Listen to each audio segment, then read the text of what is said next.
Bonjour chers internautes, je suis heureuse de vous retrouver aujourd'hui sur Soodane Info. Nous sommes en compagnie du docteur Seydina Limamou Mahdi Diagne. Il est gériatre, nutritionniste et diplômé en diabétologie. Docteur, bonjour. Bonjour et merci de m'avoir invité encore à Soodane TV. Merci d'avoir accepté notre invitation. Aujourd'hui, nous abordons le thème du diabète. Alors, justement, docteur, qu'est-ce que le diabète? Alors, le diabète, c'est une maladie chronique. Donc, quand on parle de maladie, ça veut dire qu'il y a quelque chose qui n'est pas normal, déjà, dans le fonctionnement de l'organisme. Chronique, pourquoi? Parce que c'est pas quelque chose, c'est pas une maladie qui va guérir avec un traitement particulier. Donc, on doit vivre avec. Donc, ma maladie chronique, c'est apprendre à vivre avec cette maladie chronique pour éviter les complications, surtout qui peuvent en découler. Il y a essentiellement deux types de diabète, mais aussi il y a d'autres diabètes, hein, mais on se focalise en général sur deux types, le diabète de type 1 et le diabète de type 2. Mais ce qu'il y a en commun, pour dire que telle personne a un diabète, on dose en général la glycémie. La glycémie, c'est le taux de glucose dans le sucre. Le glucose, c'est, si on peut l'exprimer comme ça, en quelque sorte le produit fini que l'organisme utilise comme étant le substrat principal, c'est le principal substrat de l'organisme, qui vient des glucides. Les glucides, le nom qu'on a en commun dans les glucides, c'est les sucres. Mais c'est pas parce que c'est un glucide que c'est sucré. Donc le diabète, c'est une augmentation du taux de glucose dans le sang. Donc il faut que ce taux dépasse 1,26 g. Pourquoi le taux de sucre augmente? C'est parce qu'il y a une carence, il y a un manque en insuline. Donc le diabète, c'est un problème d'insuline avant d'être un problème de sucre. Donc le problème de sucre, c'est une conséquence. Le problème de l'insuline, l'insuline, c'est une hormone qui est sécrétée par le pancréas, c'est-à-dire c'est une partie de notre corps, un organe qu'on appelle pancréas, qui fabrique de l'insuline en réponse à la présence de sucre, en fait de glucose, dans le sang, pour pouvoir le stocker. Donc c'est un défaut de stockage au niveau de l'organisme, essentiellement à trois niveaux, au niveau du foie, au niveau des muscles, et le reste, c'est souvent transformé en graisse, donc, qui est le troisième lieu de stockage. Donc foie, muscles et graisse. Et c'est ce défaut de stockage-là qui a comme conséquence une augmentation de la glycémie. Et donc, le diabète, c'est une carence absolue ou relative en insuline, au lieu d'être un problème de sucre. Parlons du diabète de type 2. Quelle est sa particularité? Alors, la particularité du diabète de type 2, c'est que, contrairement au diabète de type 1, en fait, le mécanisme est différent. Le diabète de type 1, c'est une carence absolue en insuline. C'est-à-dire le pancréas n'arrive plus à fabriquer de l'insuline. Il n'y a pas d'insuline. Si on ne donne pas à ces personnes-là de l'insuline, ces personnes ne peuvent pas vivre. Ils ne peuvent pas vivre sans insuline.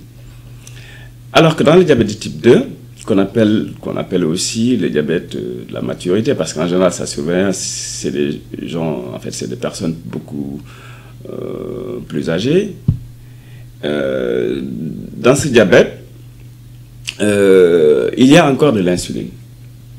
Mais cette insuline-là diminue avec le temps. Diminue au fur et à mesure. Donc ça diminue progressivement. Jusqu'à ce que parfois, on a besoin d'insuline aussi pour compléter le manque. Et donc, le diabète de type 2 survient donc chez les sujets beaucoup plus âgés. D'ailleurs, sur les statistiques de beaucoup de pays, plus de la moitié des diabétiques ont plus de 60 ans. Donc c'est un diabète en quelque sorte du sujet âgé. Et ce diabète de type 2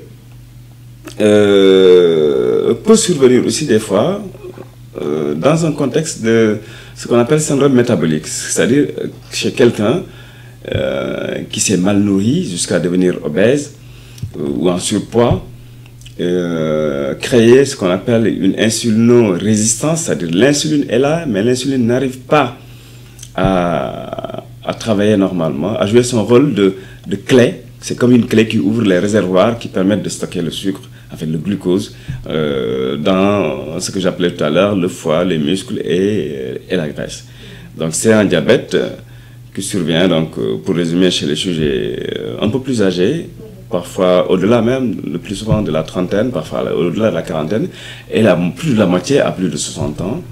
Et c'est un diabète qui est le plus fréquent parce que plus de 80% des diabétiques dans le monde sont des diabétiques de type 2. Et les diabétiques de type 1 ne représentent qu'environ 10%. Il faut aussi signaler qu'il y a d'autres types de diabète. Hein. Il y a le diabète LADA, le diabète maudit, il y a aussi parfois le diabète gestationnel, c'est le diabète qu'on voit chez les femmes enceintes. Parfois, il y a des diabètes secondaires, un problème, une maladie pancréatique chronique, avec de faibles pourcentages. Mais globalement, la particularité du diabète type 2, c'est que c'est le plus fréquent. Ça peut être plus ou moins lié à l'alimentation sur son mode de survenue. Et il y a aussi une notion, c'est pas complètement une notion d'hérédité, mais c'est question quand même, il y a parfois des familles dans lesquelles on voit plutôt ce type de diabète, contrairement au diabète de type 1 où on voit une destruction du pancréas c'est comme une maladie auto-immune, c'est-à-dire c'est la personne qui fabrique des auto-anticorps, en fait. La personne est en train de détruire son pancréas jusqu'à ce que les cellules bêta des îlots de Langerhans n'arrivent plus à fabriquer de l'insuline. Donc c'est ça la différence. Sur le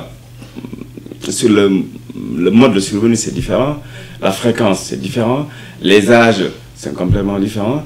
Et la présence ou l'absence d'insuline, il y a encore de l'insuline dans le diabète de type 2, mais avec l'évolution, il peut y avoir une carence, un manque absolu, entre guillemets, en tout cas un gros manque d'insuline jusqu'à ce que la personne qui est diabétique de type 1, de type 2 plutôt, ait besoin d'insuline. C'est pourquoi, à un moment donné, on parlait de diabète insulinodépendant et de diabète non insulinodépendant. C'est une vieille connaissance, en fait. On s'exprimait comme ça avant, mais maintenant on ne parle plus comme ça. Parce qu'un diabétique de type 2 peut devenir insulino-récurrent, on le disait aussi parfois. C'est-à-dire un diabétique de type 2 qui parfois a besoin de l'insuline. Et à un moment donné, on parlait d'insulino-récurrent. Et maintenant, on se limite à un diabète de type 2 avec un traitement différent. Un diabétique de type 2 qui est traité avec de l'insuline et un diabétique de type 2 qui n'est pas traité avec de l'insuline. Donc c'est en gros, c'est ça. Alors que le type 1, absolument, de façon absolue, il faut de l'insuline. Par rapport au diabète de type 2, est-ce qu'il y a une prise en charge standard pour les patients que vous recevez et vous diagnostiquez chez eux un diabète de type 2? Est-ce qu'il y a un traitement standard pour ces personnes? Alors, pour tous les diabétiques,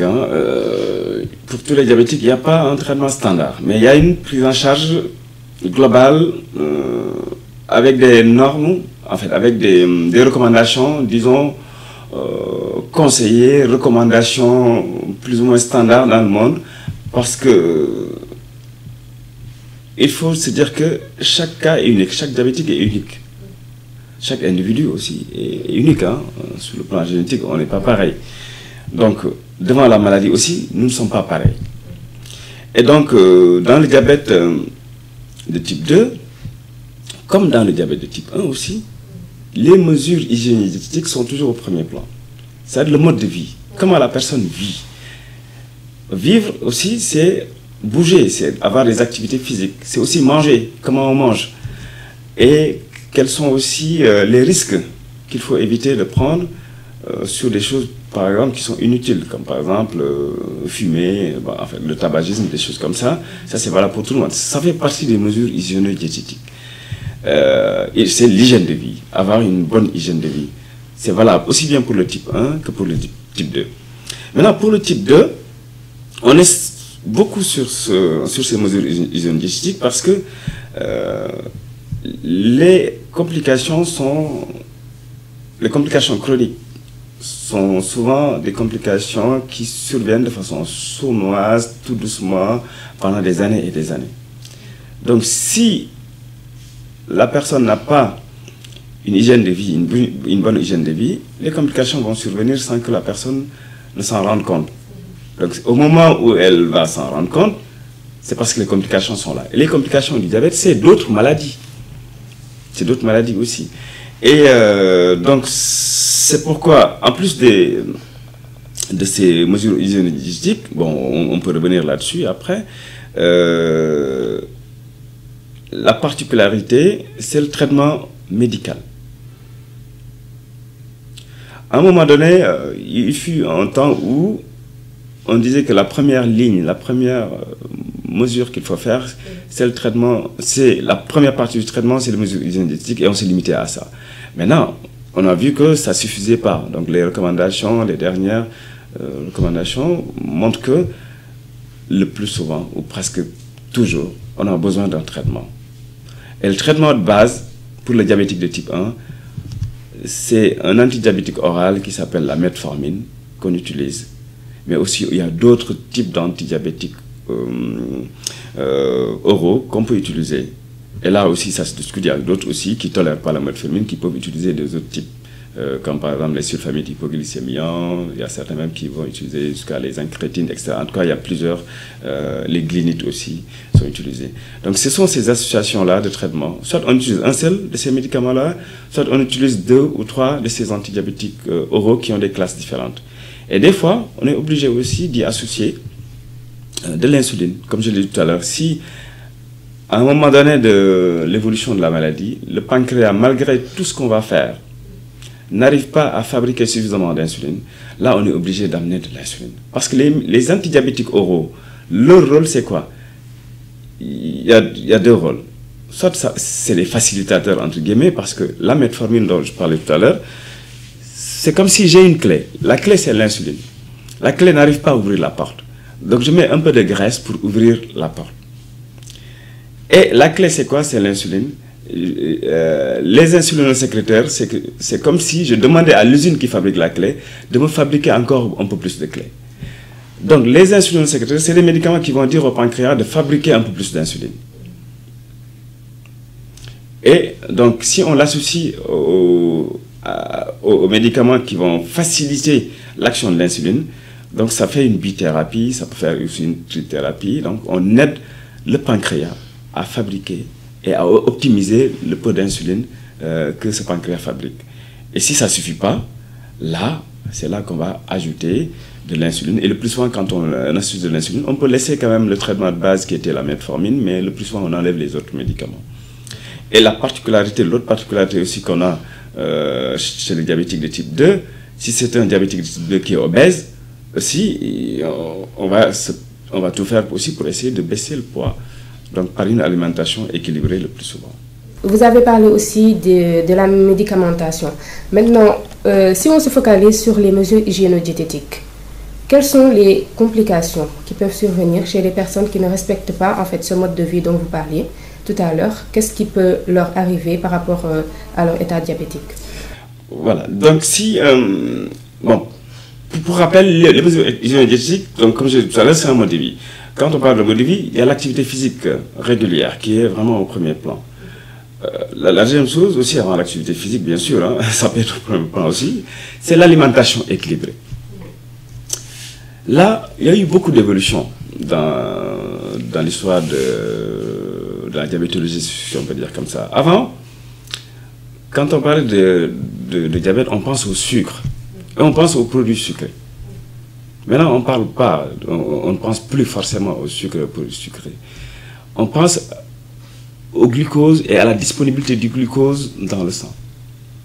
Plus la disponibilité est rapide et plus si on mange quelque chose et cette chose-là, en fait, cet aliment arrive rapidement dans le sang sous forme de glucose, plus cet aliment-là est susceptible d'augmenter la glycémie très rapidement.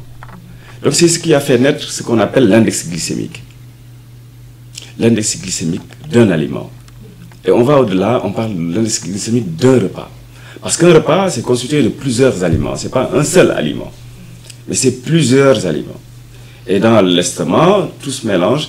Donc c'est pourquoi on parle d'index glycémique d'un repas.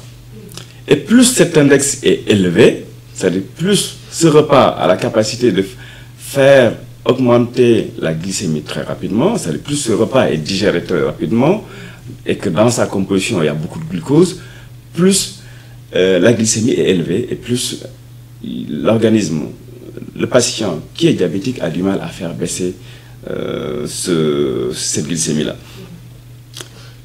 Et dans le diabète de type 2, si on n'a pas encore l'insuline, c'est encore beaucoup plus difficile parce que ce sont des médicaments qui vont stimuler le pancréas, et qui vont aider l'insuline aussi à être efficace. Donc cet index glycémique varie selon la composition de l'aliment et du repas. Le glucose qu'on dose dans le sang et qu'on va dire que c'est une glycémie se trouve abondamment dans l'amidon. Et l'amidon est disponible aussi quand c'est écrasé et quand c'est cuit. L'amidon, on le retrouve dans les céréales. Les céréales, c'est le riz, le mil, le sorgho, le maïs, le blé. Et tout ce qu'on produit, tout ce qu'on fabrique avec. C'est-à-dire les produits raffinés, les pâtes, etc. La farine, etc. Tout ça, c'est des produits qui sont très riches en amidon, donc en glucose, donc en sucre. Et pourtant, ce n'est pas sucré.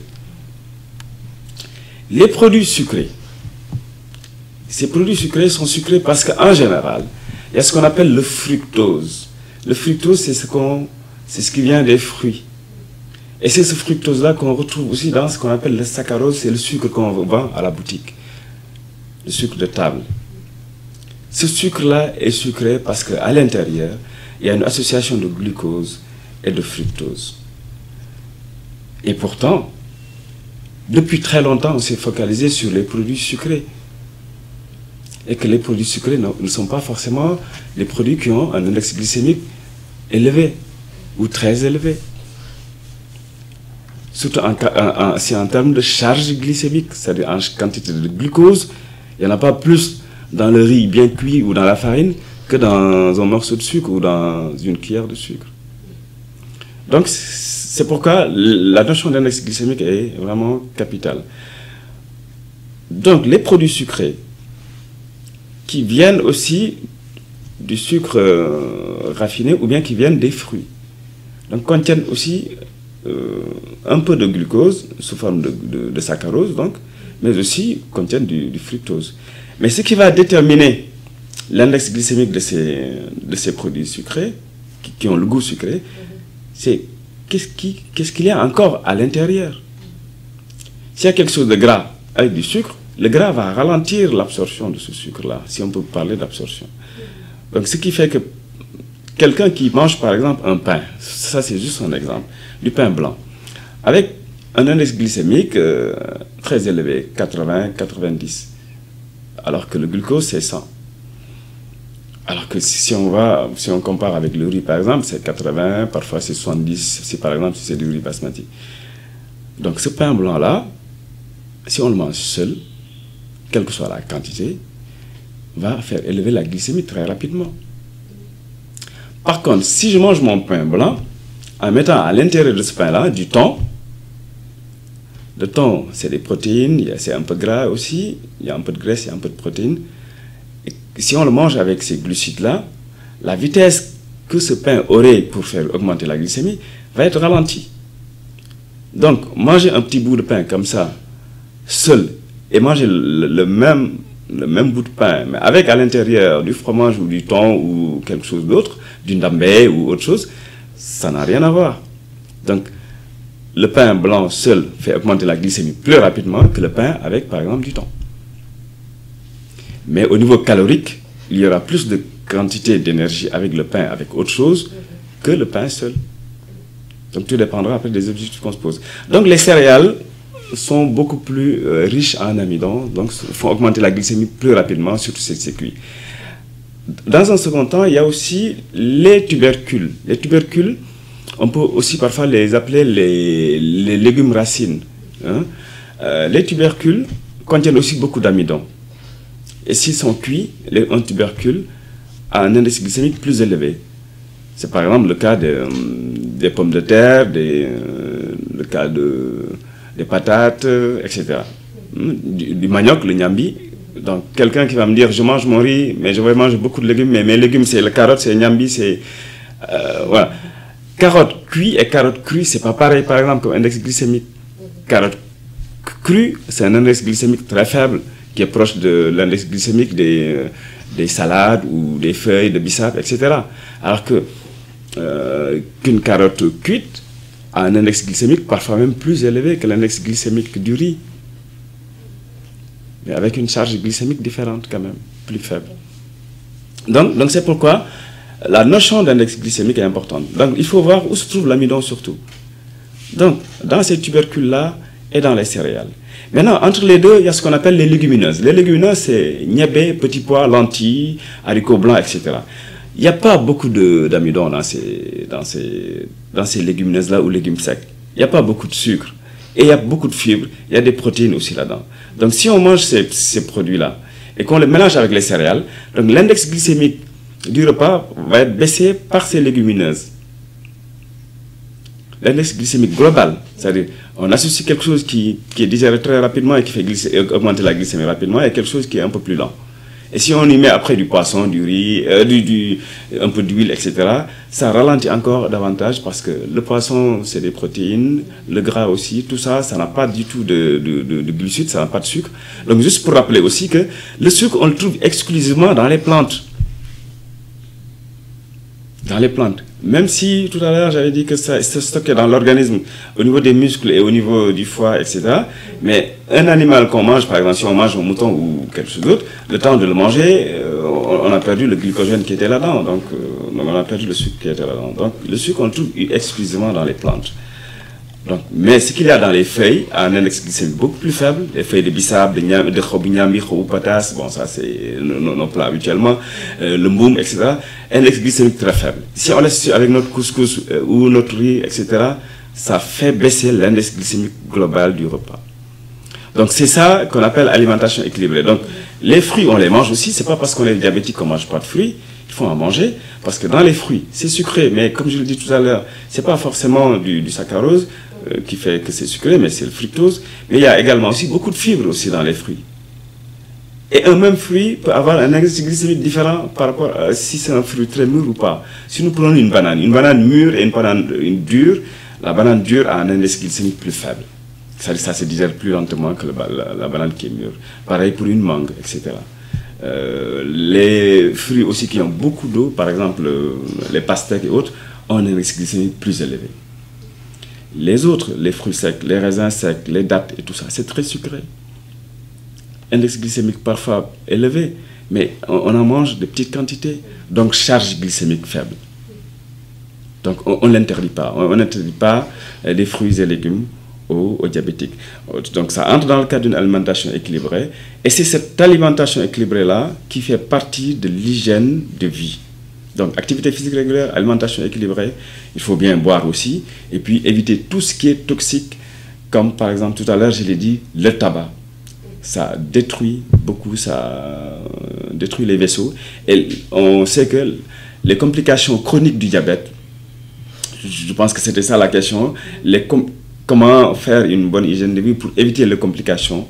Les complications chroniques du diabète, c'est essentiellement des complications vasculaires. C'est pourquoi il y a certains qui disent même que le diabète c'est une maladie vasculaire. Parce qu'il y a deux groupes de complications. Les complications microvasculaires et les complications qui atteignent les gros vaisseaux ou macrovasculaires. Les complications microvasculaires, c'est la rétinopathie diabétique, c'est de la rétine derrière l'œil. La néphropathie, c'est-à-dire les néphrons, les reins. La neuropathie, c'est les nerfs. Et qu'est-ce que j'ai pas dit? Oui, je crois que c'est la neuropathie, néphropathie, rétinopathie. Et les complications macro, les gros vaisseaux, c'est l'hypertension artérielle, c'est l'artérite des membres inférieurs qui fait beaucoup de dégâts. Si un fumeur, quelqu'un qui fume, va aggraver donc toutes ces complications, hein, je dis parce que le tabac aussi va détruire les vaisseaux. Donc l'artériopathie oblitérante des membres inférieurs, l'hypertension artérielle, la coronaropathie, hein, le cœur même, les carotides aussi, tout ça peut être bouché, en fait, difficile à dilater. Les artères vont avoir une plasticité moins importante. Et donc les complications, à la longue, vont toucher tous les organes. Mais ces complications-là, c'est quand non seulement on ne respecte pas les mesures hygiéniques, comme je le dis, une alimentation équilibrée. Je n'ai pas parlé de régime, je parle d'alimentation équilibrée. Mais aussi le traitement médicamenteux. On associe le traitement médicamenteux que j'ai parlé tout à l'heure. Donc le traitement médicamenteux, c'est l'affaire du médecin. Si le diabète n'est pas équilibré, c'est donc le médecin qui n'a pas joué son rôle. ou bien il y a un problème d'observance, le médecin a prescrit, le malade n'a pas pris son traitement. Les mesures hygiéniques, c'est le malade. Mais il faut que le malade soit éduqué. C'est ce qu'on appelle l'éducation thérapeutique. C'est que le malade connaisse sa maladie pour pouvoir changer ou réadapter son mode de vie. Actuellement, vous parlez plus d'index glycémique que de régime alimentaire spécifique, par exemple pour les diabétiques. Vous avez parlé d'alimentation équilibrée, c'est-à-dire que vous ne vous focalisez plus sur un aliment ou des aliments à interdire, par exemple aux diabétiques, mais c'est plutôt l'association, c'est-à-dire le repas. C'est le repas qui doit être équilibré. D'accord. Parce que en termes de nutrition, la valeur en fait énergétique et la valeur glycémique, si je peux m'exprimer ainsi, des aliments, en fait, varie en fonction des autres aliments avec lesquels ils sont associés. Ouais, effectivement. Donc, j'avais une dernière question par rapport à cela.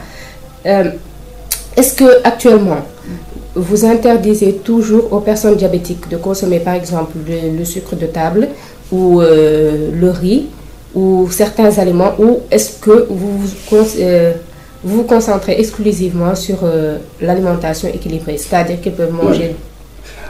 Effectivement, pendant très longtemps dans la diabétologie, dans la nutrition et dans la diabétologie, on s'est focalisé sur... on a été trop longtemps glucocentrique. On s'est focalisé sur les glucides.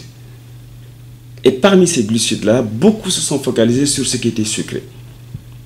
C'est ce que j'ai essayé d'expliquer tout à l'heure en parlant d'index glycémique.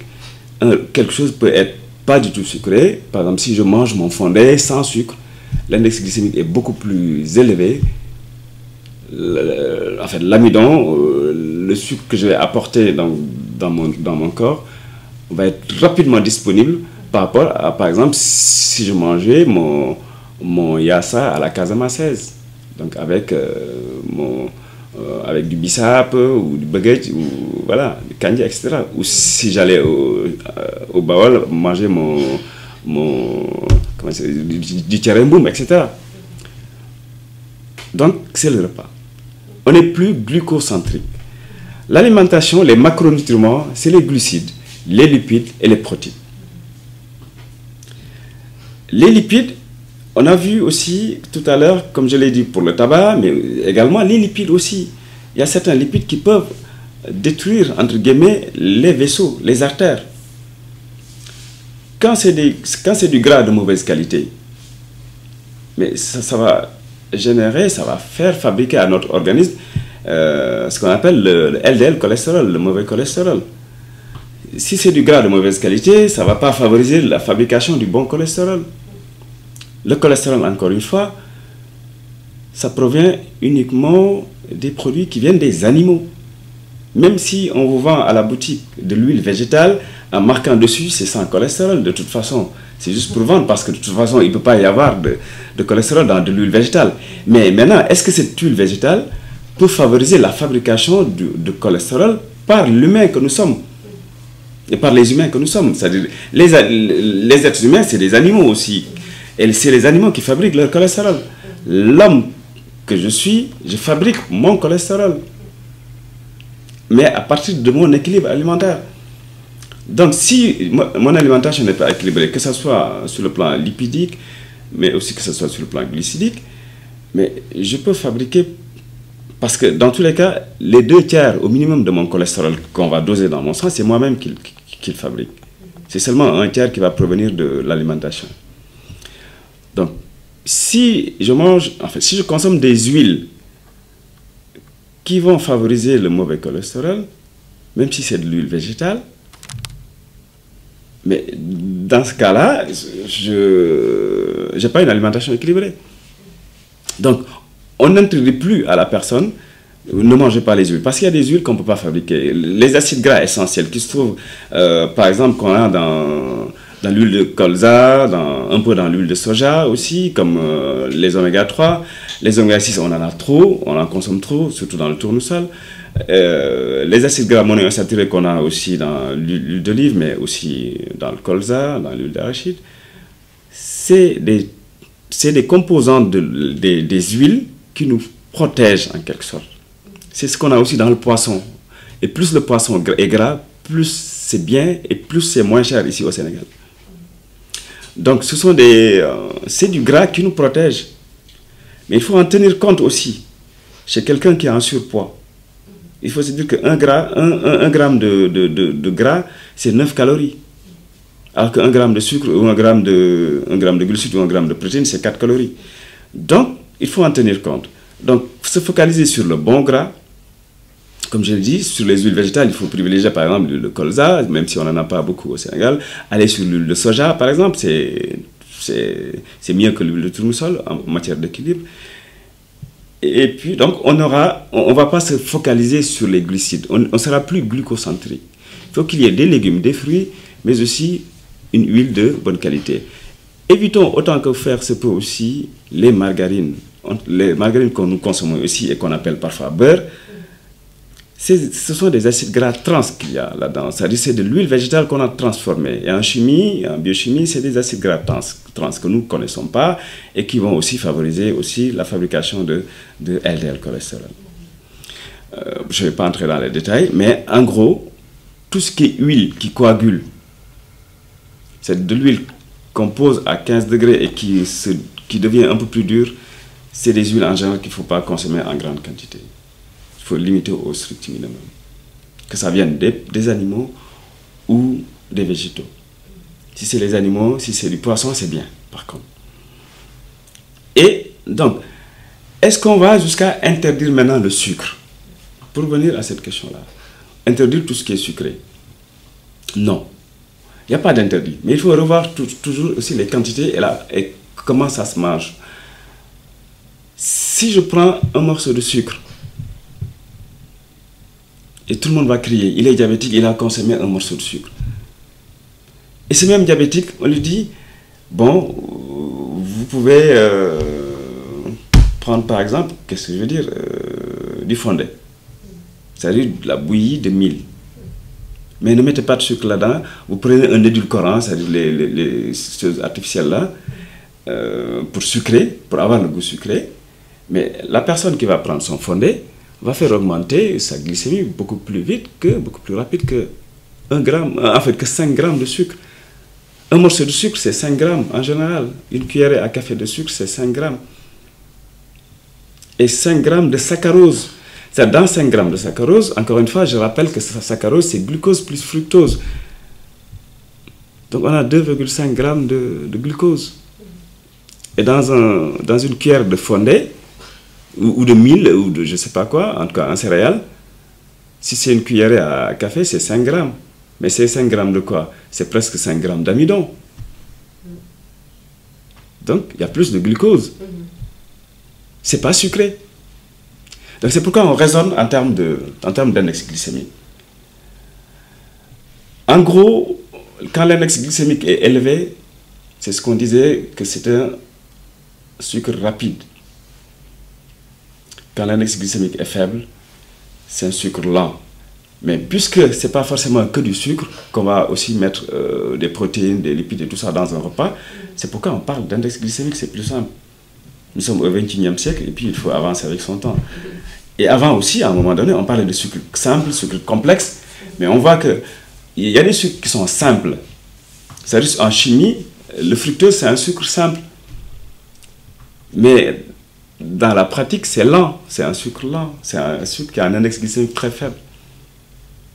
Donc toutes ces notions-là sont des notions très anciennes. Les nutritionnistes parlent d'index glycémique depuis les années 80, depuis même les années 70. Ça s'est développé plus dans les années 80, dans les années 90. Nous sommes en 2020, donc voilà. Donc il faut s'orienter maintenant vers ça. Donc à la suite de cet entretien, je pense que nous aurons une vision différente sur le diabète et sur les mesures hygiéno-diététiques à adopter chez les diabétiques. Nous vous remercions, docteur, pour votre disponibilité pour cet entretien. C'est moi qui vous remercie.